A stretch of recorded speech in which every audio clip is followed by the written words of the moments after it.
بسم اللہ الرحمن الرحیم. جاب میں ٹرانسفر ہوتا رہے تو نماز قصر پڑھیں گے. میں پولیس آفیسر ہوں, ہماری پوسٹنگ ٹرانسفر ہوتی رہتی ہے. آج کل میری پوسٹنگ بہاول نگر میں ہے, جبکہ میں ملتان کا رہنے والا ہوں, جو یہاں سے تقریباً 200 کلومیٹر دور ہے. میں یہاں ایک ہفتے میں زیادہ سے زیادہ 3 یا 4 دن رہتا ہوں. جہاں بھی پوسٹنگ ہو وہاں یہی صورتحال ہوتی ہے کہ ہفتے میں 2-3 دن گھر چلے جاتے ہیں. تو کیا یہاں یعنی 2-3 دن بعد گھر چلے جاتے ہیں, تو کیا یہاں پر ہم قصر پڑھیں گے یا مکمل پڑھیں گے؟ آپ قصر پڑھیں گے. آپ کا گھر ملتان اسٹیشن پہ ہے, تو بھائی ملتان سے جب بھی ملتان شہر سے آپ باہر نکلیں گے 78 کلومیٹر دور جانے کی نیت سے, تو شہر سے باہر نکلتے ہی آپ مسافر بن جائیں گے. چاہے ساری زندگی اسی طرح ہی ٹرانسفر ہی ہوتا رہے آپ کا.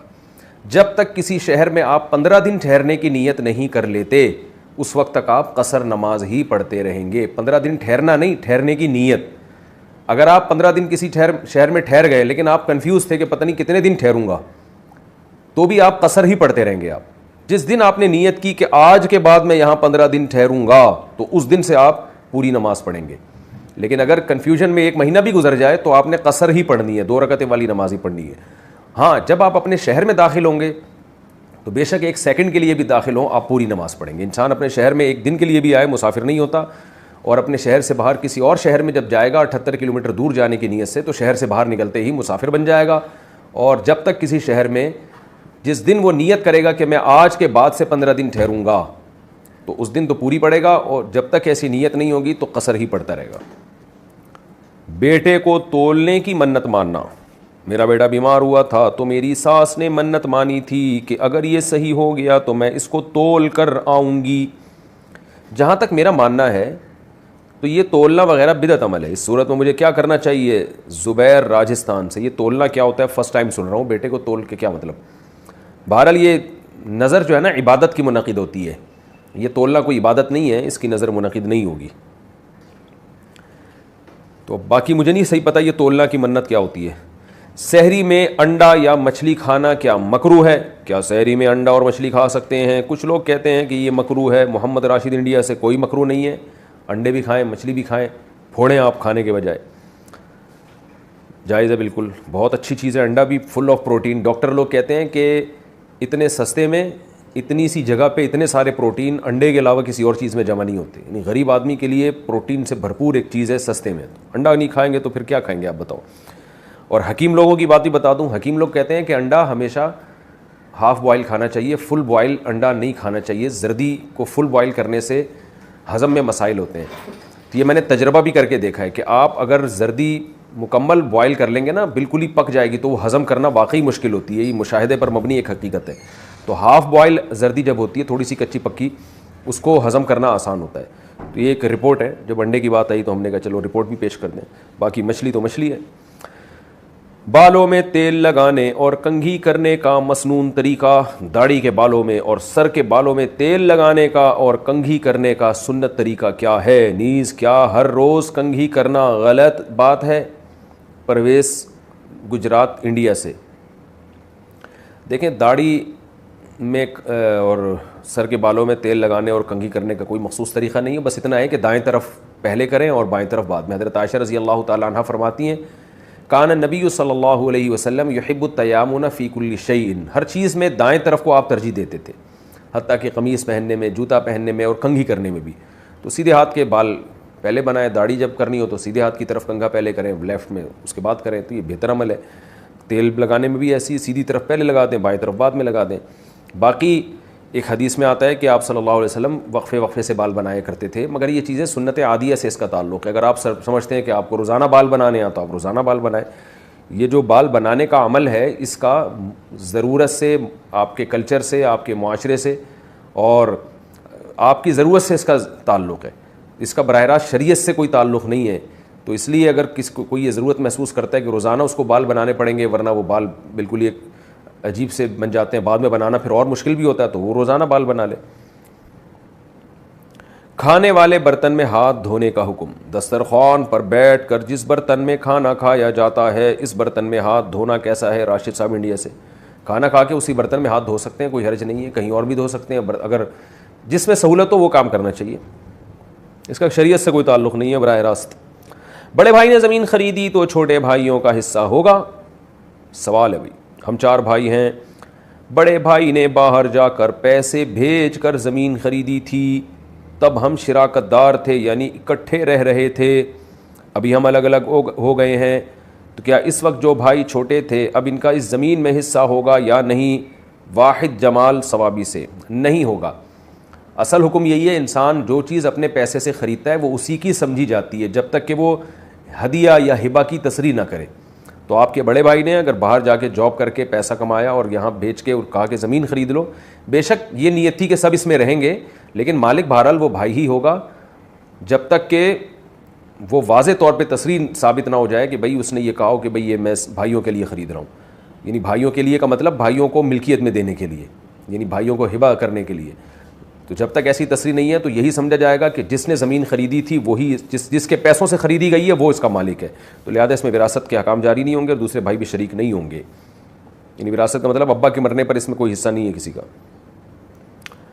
اچھا بھائی, فوٹو بنا کر دینا, تصویر والی فوٹو کاپی کرنا. میری ایک شاپ ہے, اس میں ہمارا فوٹو کاپی کا کام بھی رہتا ہے. فوٹو کاپی میں کچھ کسٹمر ایسے ڈاکومنٹس لے کر آتے ہیں جس میں ان کی فوٹو لگی ہوتی ہے. کچھ لوگ اسکول کالج کی کتابیں لے کر آتے ہیں جس میں تصویر بنی ہوتی ہے. کیا میں انہیں وہ تصویر فوٹو کاپی کر کے دے سکتا ہوں یا نہیں؟ نیز کچھ کسٹمر پاسپورٹ کی فوٹو نکلوانے بھی آتے ہیں, پاسپورٹ فوٹو نکلوانے بھی آتے ہیں. کیا میں انہیں ان کی فوٹو کاپی نکال کر دے سکتا ہوں یا نہیں؟ مستفید احمد دہلی سے. دے سکتے ہیں, پاسپورٹ اور یہ دوسری تصویریں تو ویسے ضرورت کی ہیں اس لیے دے سکتے ہیں, اور اگر کوئی ڈاکومنٹ فوٹو کاپی کرواتے ہیں اس میں کوئی تصویر بھی ہے جاندار کی, تو آپ چونکہ اب مقصد آپ کا ڈاکومنٹ ہے, وہ جاندار کی تصویر مقصود نہیں ہے, اب وہ جاندار کی تصویر الگ کی بھی نہیں جا سکتی اس سے, تو یہ مجبوری ہے جس کی وجہ سے انشاءاللہ اللہ نے چاہا تو اس میں گناہ نہیں ہوگا. البتہ خالصتاً کوئی تصویر ہی لے کر آتا ہے اور تصویر بھی ایسی ہے جو ضرورت کی نہیں ہے, جیسے شادی بیاہ کی تصویریں ہیں, تفریح کی تصویریں ہیں, اس میں آپ کو کہتا ہے کہ اس کا پرنٹ آؤٹ نکال کے دیں تو پھر یہ جائز نہیں ہے, یا وہ کہتا ہے اس کی فوٹو کاپی کر کے دیں, یعنی تصویر ہی جس میں مقصود ہو وہ فوٹو کاپی کرنا جائز نہیں ہے, کیونکہ پرنٹڈ تصویر ہے اور اس تصویر کی کوئی ضرورت بھی نہیں ہے. طلاق نامہ جبرن سائن کرا دیا تو کیا طلاق ہو جائے گی؟ میرے والد صاحب نے مجھ سے جبرن طلاق نامے پر سائن کروا لیے ہیں اور مختلف اوقات میں تینوں اسٹیمپ پیپر پر سائن کروائے ہیں. میری اس میں رضامندی نہیں تھی, نہ میں نے زبان سے کچھ کلمات ادا کیے. کیا اس طرح سے طلاق واقع ہو گئی یا نہیں؟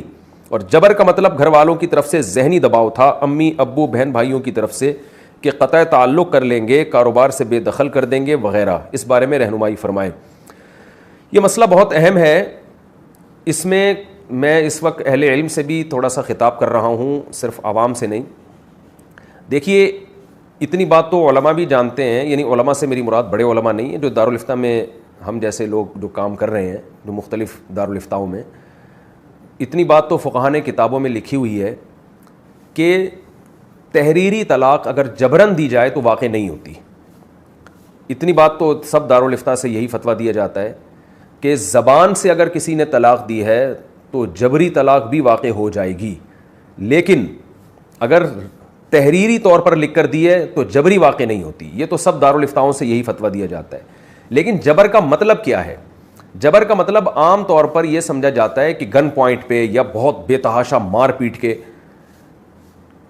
یعنی اگر کسی نے آپ سے تحریری طلاق نکلوائی ہے گن پوائنٹ پہ یا بہت زیادہ مارا پیٹا ہے, تو عام طور پر فتویٰ یہ دیا جاتا ہے کہ ایسی کنڈیشن میں طلاق واقع نہیں ہوگی. ذہنی دباؤ ڈال کے, ذہنی ٹارچر کر کے اگر طلاق لکھوائی گئی ہے تو واقع ہو جائے گی. یہ فتویٰ عام طور پہ دیا جاتا ہے, لیکن یہ خوب اچھی طرح سمجھ لینا چاہیے. ہمارے ہاں جامعۃ الرشید میں اس مسئلے پر بہت تحقیق ہوئی ہے, تو ہمارے ہاں جامعۃ الرشید سے جو فتویٰ دیا جاتا ہے, جو کئی بار میں نے بھی یہ فتویٰ لکھا ہے اور اس پر بڑے علماء کے الحمدللہ دستخط بھی ہوئے ہیں, اور اس میں یہ ہے کہ جبر اگر یعنی اکراہ اگر ملجی نہ بھی ہو اور تھوڑا سا بھی اکراہ ہوگا تو بھی تحریری طلاق واقع نہیں ہوگی. تو چونکہ بعض مدارس سے یہ فتویٰ دیا جا رہا ہے تحریری طلاق کے بارے میں, وہ فتویٰ یہ دیا جا رہا ہے کہ جبر اگر ملجی ہو, یعنی اکراہ اگر ملجی ہو, ملجی علماء کی ایک اصطلاح ہے جو علماء سمجھتے ہیں جس میں انسان بالکل ہی مجبور ہو جائے, تو ایسی صورت میں تو تحریری طلاق واقع نہیں ہوتی, لیکن اگر تھوڑا بہت جبر ہے تو تحریری طلاق واقع ہو جاتی ہے. عام طور پر دارالفتاؤں سے یہ فتویٰ دیا جاتا ہے, لیکن ہمارے یہاں جامعۃ الرشید میں اس پہ بہت تحقیق ہوئی ہے. اس میں یہی ہے کہ جبر تھوڑا ہو یا زیادہ ہو, تحریری طلاق واقع بہرحال نہیں ہوگی اگر جبر کی صورت میں. تحریری طلاق اسی صورت میں واقع ہوگی جب انسان اپنی رضا اور رغبت سے طلاق دے رہا ہو. اور اس کی دلیل یہ ہے, اصل دلائل تو آپ کو معاف جو ہم نے فتویٰ لکھا ہے جو تحریر میں جامع الرشید سے آپ رجوع کر سکتے ہیں, صرف میں نے نہیں اور بھی بہت سے علماء نے فتویٰ لکھا ہے, اس پہ فقہی عبارات ہیں اور عقلی دلائل بھی ہیں, اور جو بھی قرآن و سنت سے اس پہ ہم دلائل جمع کر سکتے تھے ہم نے کی ہیں. تو اس میں یہ ہے کہ یہ جو تحریر ہے نا, یہ اصل میں زبان کی ترجمان ہوتی ہے, زبان کی عکاسی کرتی ہے. اصل اسلام میں طلاق جو ہے یہ زبان سے ہوتی ہے, لہذا اس میں جبر ہو یا نہ ہو اس سے کوئی فرق نہیں پڑتا, جو کہ دلائل مختلف میں نے ریکارڈ بھی کروائے ہیں کہ جبری طلاق زبان سے دی ہوئی واقع کیوں ہوتی ہے. اس پہ جو علماء کے اشکالات ہیں بعض عرب علماء کے, اس کے ہم نے جوابات بھی دیے ہیں اس میں, اور ریٹن میں بھی جوابات آ چکے ہیں. اس کو جو اکراہ کے مسئلے پر قیاس کرتے ہیں کہ جب بعض لوگ کہتے ہیں کہ حالت کفر جبری طور پر اگر کوئی کلمہ کفر کہہ دے تو وہ معاف ہے, تو طلاق کیوں معاف نہیں ہے؟ تو طلاق اور کلمہ کفر میں فرق ہے. یہ ابھی چونکہ موقع نہیں ہے تو اس پر میں پہلے ایک کلپ تفصیل سے ریکارڈ کروا چکا ہوں کہ جبری طلاق اگر زبان سے دی جائے, گن پوائنٹ پہ اگر کسی نے زبان سے طلاق نکلوائی ہے تو بہرحال واقع ہوتی ہے. اس میں دلائل بہت مضبوط ہیں. تو یہ کیا دلائل ہیں یہ بھی موقع نہیں ہے, یہ میں ایک اور کلپ میں ریکارڈ کروا چکا ہوں, وہ آپ انٹرنیٹ پہ سرچ کریں گے مل جائے گا. نہیں تو جامع الرشید میں ہمارا تحریری فتویٰ موجود ہے کہ جبری طلاق کیوں واقع ہوتی ہے زبان سے اگر دی جائے. تحریر جو ہے نا یہ زبان کی ترجمانی ہے. اصل اسلام نے الفاظ کو رکھا ہے, تحریر یہ زبان کی ترجمانی ہے. تو اگر آپ طلاق دینے پر راضی نہیں ہیں اور اس کے قرائن سے پتہ چل رہا ہے کہ دباؤ ڈالا جا رہا ہے ایک بندے پر, تو ایسی صورت میں تحریر زبان کی ترجمانی نہیں کرتی. تحریر جو ہے وہ زبان کی نیابت ہی نہیں کرتی ہے, تو لہذا وہ کلعدم, وہ تحریر اور وہ سگنیچر وہ کلعدم ہو جائیں گے. تو یہ اس بیسک اس کا ایک یعنی اس مسئلے کی جو بنیاد ہے وہ یہاں سے. اس لیے ہماری رائے یہ ہے, اور دارالفتہ میں جامع الرشید میں اس پر بارہا فتویٰ بھی دیا جا چکا ہے کہ جبر اگر جبری طلاق اگر تحریری طور پر لکھوائی گئی ہے یا سائن کروائے گئے ہیں طلاق نامے پر, اسٹیمپ پیپر پر, تو اگر اس میں تھوڑا سا بھی دباؤ تھا, یعنی اتنا دباؤ جس سے ہمیں یہ پتہ چل جائے, یہ اطمینان ہو جائے کہ یہاں طلاق دینے والا راضی نہیں ہے اس پر, اور اس کے قرائن سے پتہ چلے, ایسا نہ ہو کہ کوئی بھی طلاق دے کے بعد میں کیا میں راضی نہیں تھا, تو اتنا کافی نہیں ہے, قرائن سے یا گواہوں سے پتہ چلے کہ یہ سچ کہہ رہا ہے, تو ایسی صورت میں ڈیورس واقع نہیں ہوگی. تو اگر آپ جن صاحب نے یہ سوال پوچھا ہے, اگر واقعتاً ذہنی دباؤ تھا اور آپ کی اس وقت طلاق دینے کا ارادہ نہیں تھا, آپ کی نیت نہیں تھی, اور واقعی آپ پر دباؤ ڈالا گیا ہے اور آپ نے اس دباؤ سے جان چھڑانے کے لیے سائن کر دی اور آپ نے زبان سے الفاظ ادا نہیں کیے, تو ہماری تحقیق اس میں یہی ہے کہ ایسی صورت میں طلاق واقع نہیں ہوگی. باقی تفصیلی دلائل کے لیے جامع الرشید میں ریٹن فتویٰ موجود ہے, اس میں دلائل لکھے ہوئے ہیں, وہاں رابطہ. چونکہ اہل علم کے درمیان بھی یہ مسئلہ تھوڑا سا اختلافی ہے, اس لیے میں نے ذرا اس میں اہل علم سے بھی خطاب کیا کہ میرے اس کلپ پر ہو سکتا ہے بعض علماء کو اشکالات ہوں کہ وہ اقرار جو غیر ملجی ہے اس میں آپ نے کیسے کہہ دیا کہ تحریری طلاق واقع نہیں ہوتی. تو یہ باقاعدہ بڑے علماء کی نگرانی میں اس پہ ریٹن میں فتویٰ دیا گیا ہے. شادی کی نیت سے محبت کرنا کیا جائز ہے؟ کیا کسی لڑکی سے محبت کر سکتے ہیں جب کہ اس کا مقصد زنا کرنا نہ ہو بلکہ شادی کرنا ہو؟ دیکھو, کسی لڑکی سے محبت کرنا تو ٹھیک نہیں ہے, ہو جائے تو شادی کرو فوراً اس سے, شادی نہیں ہوتی تو وہاں سے دماغ ہٹا کے کہیں اور ٹرائی کرو, یہ ہے. کیونکہ اس سے یہ مطلب کہ محبت کرنا, باقاعدہ پلان کر کے محبت کر رہے ہیں, پھر اس محبت کو طول دے رہے ہیں, 6 سال ریلیشن ہو رہا ہے, یہ تو بالکل حرام اور ناجائز ہے. محبت کرنا الگ چیز ہوتی ہے, محبت ہو جانا الگ چیز ہے. اللہ نے مرد اور عورت کی ایک دوسرے کی طرف رغبت رکھی ہے. بعض دفعہ کسی کے حالات سن کر یا کسی پہ نظر پڑ جاتی ہے تو انسان اس کی طرف مائل ہوتا ہے, یا کسی کے حالات پتہ چلتے ہیں انسان اس طرف مائل ہوتا ہے. تو جب ایسی طبیعت مائل ہو کسی مرد کی کسی عورت کی طرف, تو اللہ نے ایک نکاح کا راستہ رکھا ہے, بھائی آپ اس کے بارے میں تحقیق کریں, نکاح کا پیغام بھیج دیں, قبول ہو جائے تو ٹھیک ہے, نور علی نور نہیں ہو تو وہاں سے دماغ ہٹا دیں, بس. اس سے آگے بڑھنے کی کسی کو بھی اجازت نہیں ہے. قضا نمازوں کی تعداد یاد نہ ہو تو کیسے پڑھیں؟ قضا نمازیں کیسے ادا کریں جب کہ پتہ بھی نہ ہو کہ ہم سے کتنی نمازیں قضا ہوئی ہیں؟ کامران احمد انڈیا سے. دیکھیں, قضا نمازوں میں آپ کو غور کرنا پڑے گا کہ میں بالغ کب ہوا تھا, کس سال بالغ ہوا تھا, اس کے بعد سے کتنی نمازیں عام طور پر میں ایوریج نمازیں نکالیں پڑھتا رہا ہوں, کتنی چھوڑتا رہا ہوں. ایک ایوریج نکال کے آپ کو یہ خود ہی حساب لگانا ہے. میں آپ کے بارے میں نہیں بتا سکتا کہ کتنی نمازیں آپ کی قضا ہوئی ہیں. جب آپ نہیں اپنے بارے میں بتا سکتے تو میں آپ کے بارے میں کیسے بتا سکتا ہوں کامران صاحب؟ تو اس لیے آپ کی کامران صاحب, آپ کی کامرانی اسی میں ہے. آپ کامیاب و کامران اسی صورت میں ہوں گے کہ آپ اپنی کھوپڑی استعمال کریں, آپ بیٹھ جائیں اور اندازہ لگائیں. تو ایسی صورت میں ظن غالب پر عمل کیا جاتا ہے کہ احتیاط کر کے ایک اندازہ لگا دیں کہ بھائی فجر کی نماز, جو بے نمازی اکثر فجر کی تو بالکل ہی نہیں پڑھ رہے ہوتے وہ, تو فجر کی ایک سال میں 365 دن ہوتے ہیں, تو بھائی 365 دنوں میں اتنی پڑھ لی ہوں گی, اتنی نہیں پڑھی ہوں گی. جب سے 15 سال میں بلوغت کی عمر ہوتی ہے, جب فرسٹ ٹائم نائٹ فال ہوتا ہے, احتلام ہوتا ہے, تو وہ اس وقت لڑکا بالغ ہو جاتا ہے. 14 سال میں بھی ہو جاتا ہے, 15 سال میں بھی ہو جاتا ہے, ورنہ 15 سال تو باہر, اور یہ اسلامی سال ہوتے ہیں.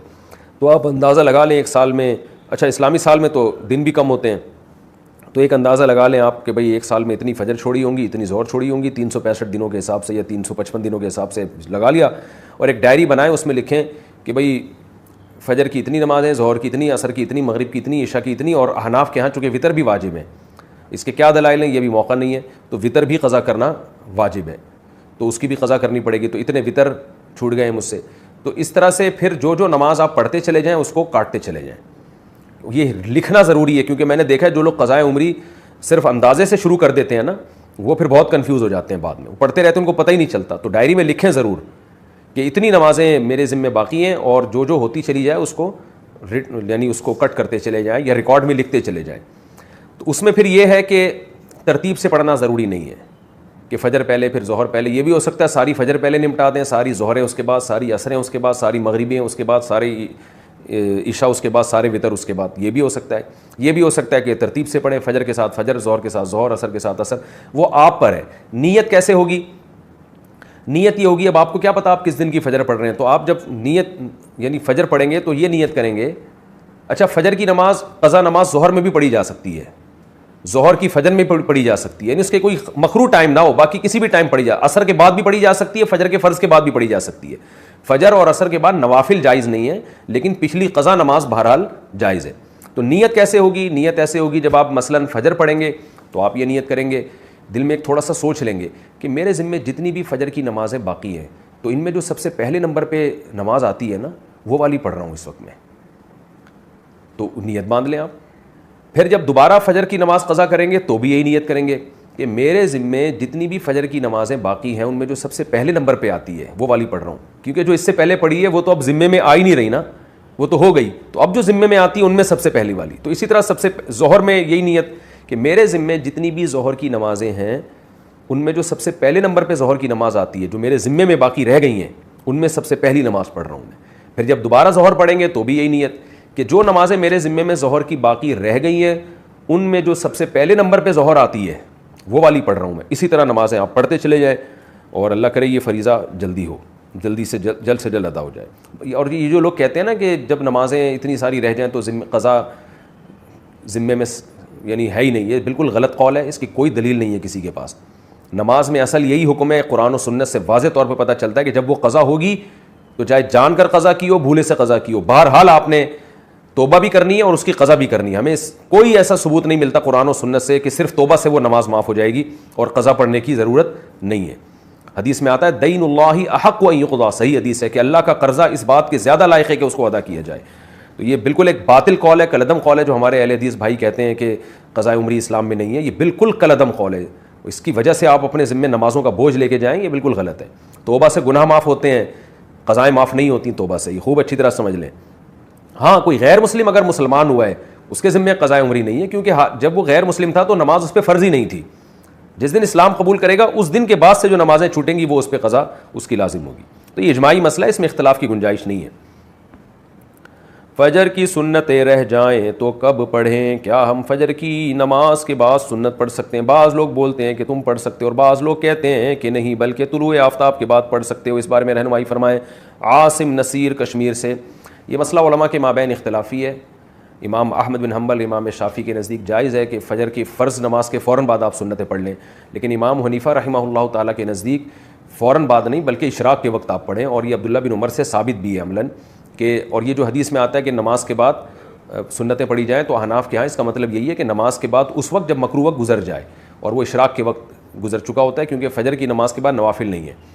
تو اس لیے, اور صحابہ سے بھی منقول ہے, تو کسی وقت میں انشاءاللہ پورے ریفرنس کے ساتھ اس پہ دلائل ریکارڈ کروا دوں گا. ابھی تو صرف سائل نے جتنی بات پوچھی ہے تو صرف ٹو دا پوائنٹ اسی بات کا جواب دے رہا ہوں کہ فقہ حنفی میں یہی ہے کہ آپ اشراق کے وقت پڑھیں, فوراً بعد نہ پڑھیں. باقی اگر کوئی فجر کے فوراً بعد پڑھ رہا ہے, وہ فقہ حنفی کو فالو نہیں کرتا, تو اس کو پڑھنے دیں, اس میں پھڈے بازی والی بات نہیں ہے. آپ اس پر عمل کریں کہ ایک مسلک کو فالو کرنا چاہیے, دوسرے پہ طعن و تشنیع نہیں کرنی چاہیے. یہ اسلاف کا طریقہ تھا اور یہی طریقہ اس امت میں ایک ایسا طریقہ ہے جس سے امت اختلاف سے بچ سکتی ہے. اپنے دلائل دوسرے پر تھوپنا اور یہ کہنا کہ میں صحیح ہوں تم غلط ہو, اس سے امت میں اتحاد پیدا نہیں ہوگا. اتحاد اسی سے ہوگا کہ آپ ایک مسلک پہ اگر عمل کر رہے ہیں تو آپ اس پر عمل کریں, دوسرے کو آپ برا بلا نہ کہیں. تو حنفیہ کا اس بارے میں دو ٹوک اور واضح موقف ہے, اور یہ آثار صحابہ سے بھی ثابت ہے کہ فجر کی آپ کی 2 سنت اگر چھوٹ جائیں تو فوراً بعد نہ پڑھی جائیں بلکہ اشراق کے وقت میں پڑھی جائیں. اور یہ اشراق کے وقت میں پڑھنا افضل ہے, کوئی لازم نہیں ہے, بہتر ہے کہ اس کو پڑھ لیا جائے. فجر میں الارم نہیں بجا تو قضا کا گناہ ہوگا. اگر کوئی فجر کا وقت ختم ہونے کے 45 منٹ بعد فجر کی نیت سے جاگا اور اٹھ کر موبائل دیکھا کہ الارم کیوں نہیں بجا, پھر وضو کر کے فرض نماز کی قضا کی, کیا اسے بھی قضا کرنے کا گناہ ملے گا یا پھر یہ معاف سمجھا جائے گا؟ عارف شیخ انڈیا سے. عارف شیخ صاحب, اگر پورا انتظام اس نے فجر میں اٹھنے کا کیا تھا پھر بھی بیچارے کی آنکھ نہیں کھلی تو پھر کیوں گناہ ملے گا؟ حدیث میں آتا ہے کہ لیس فی النوم التفریط فی الیقظہ. آپ صلی اللہ علیہ وسلم نے فرمایا کہ سونے میں کوتاہی نہیں ہے. کوئی آدمی اگر سو جائے اور آنکھ نہ کھلے, خود آپ صلی اللہ علیہ وسلم کے ساتھ ایسا ہوا صحیح بخاری میں کہ اس کو آپ صلی اللہ علیہ وسلم کی آنکھ نہیں کھلی, کیونکہ حضرت بلال جنہوں نے جگانا تھا ان کی آنکھ نہیں کھلی, تو حضرت بلال کی جب سورج کی کرنیں آپ کے چہرے پہ پڑی ہیں تو حضرت بلال کی آنکھ کھلی تو آپ نے سب کو اٹھایا. تو پورا انتظام آپ جاگنے کا کر کے سوئے پھر بھی آنکھ نہیں کھلی تو وہ معاف ہے. آپ صلی اللہ علیہ وسلم نے فرمایا کہ من نام عن صلاۃ او نسیہا فلیصلیھا اذا ذکرھا, کہ جو آدمی نماز سے سو جائے یا بھول جائے تو جیسی یاد آئے اس وقت پڑھ لے, جیسی جاگ آئے اس وقت پڑھ لے. تو اس کا مطلب انسان کے ساتھ یہ ہو سکتا ہے کہ آنکھ نہ کھلے اس کی. خواتین پر جمعہ لازم ہے یا نہیں؟ خواتین پر جمعے کی نماز ہے یا ظہر کی نماز؟ محمد راشد انڈیا سے. خواتین پر جمعے کی نماز واجب نہیں ہے. البتہ واجب نہ ہونے کا مطلب یہ نہیں ہے کہ نماز پڑھنا جائز ہی نہیں ہے. اگر وہ جمعے کی نماز پڑھ لیں گی تو نماز ہو جائے گی, جمعے کا ثواب مل جائے گا انشاءاللہ ان کو. لیکن اگر جمعہ نہیں پڑھتی تو کوئی گناہ نہیں ہے. لیکن جمعہ اگر پڑھیں گی تو گھر میں نہیں ہوگا, وہ پھر مسجد میں ہوگا. نرینہ اولاد کے لیے وظیفہ, کیا نرینہ اولاد کے لیے دعا کرنا جائز ہے؟ نیز اس کے لیے کوئی خاص وظیفہ ہو تو عنایت فرمائیں. عبداللہ بن عمر انڈیا سے. جائز ہے, آپ اللہ سے دعا مانگیں, اے اللہ مجھے نرینہ اولاد دے دے, بس یہی دعا ہے, یہی وظیفہ ہے بہترین. اور باقی اس بارے میں میری رائے یہ ہے کہ لڑکا ہو یا لڑکی ہو یہ اللہ پہ چھوڑ دینا زیادہ بہتر ہے. دعا مانگنے میں کوئی حرج نہیں ہے لیکن اللہ پہ چھوڑ دیا جائے. جو بھی دے دے اللہ, بیٹے دے بیٹیاں دے, وہ اللہ پہ چھوڑ دیں. کیونکہ آپ بیٹا مانگ رہے ہیں اور جب پھر بیٹی ہو جائے تو اولاد پہ تو خوشی ہونی چاہیے. ایسے موقع پہ لوگوں کو غم ہونا شروع ہو جاتا ہے, یار ہم تو اتنے عرصے سے تہجد میں دعائیں پڑھ پڑھ کے بیٹا مانگ رہے ہیں اور ہو بیٹی گئی. تو یہ غلط بات ہے. اسلام اس موقع پر بھی آپ کو خوش ہونے کا حکم دیتا ہے, چاہے بیٹی ہو یا بیٹا. تو اس لیے بہتر, میری رائے میں بہتر یہی ہے کہ اولاد کے بارے میں بس اللہ سے اتنی دعا مانگنی چاہیے, اللہ نیک صالح اولاد دے دے جو دنیا اور آخرت میں میری آنکھوں کی ٹھنڈک بنے. بس بیٹا دے بیٹی دے اللہ پہ چھوڑ دیں تو یہ بہتر ہے. لیکن اگر کوئی مانگتا ہے بیٹے کی دعا تو ٹھیک ہے, اس میں کوئی حرج نہیں ہے.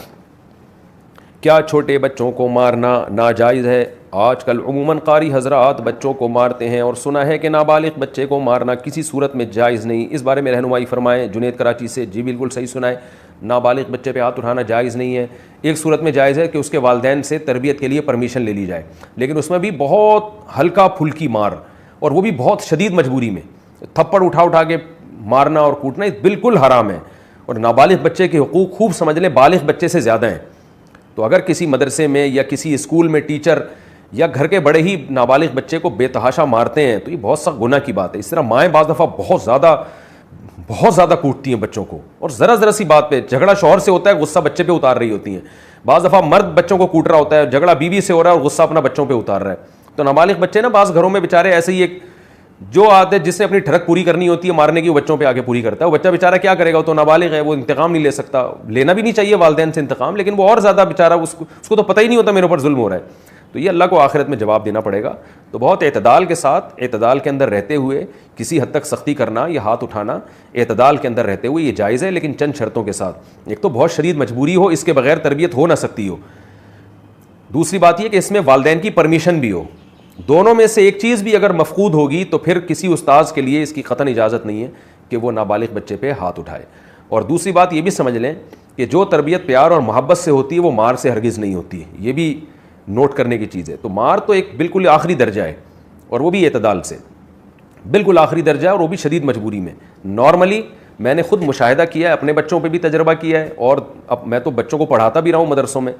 تو میں نے دیکھا ہے کہ جس طرح بچے محبت سے پیار سے اچھا پڑھ لیتے ہیں, مار کٹائی کی ضرورت نہیں آتی. بچوں کو اللہ نے بڑا پیارا بنایا ہوتا ہے. یہ جو لوگ کہتے ہیں نا یہ بچے جو ہے نا سدھریں گے نہیں مار کے بغیر, یہ آپ کی سوچ ہے, غلط سوچ ہے. آپ کے ذہن میں یہ بات کسی نے بٹھا دی ہے.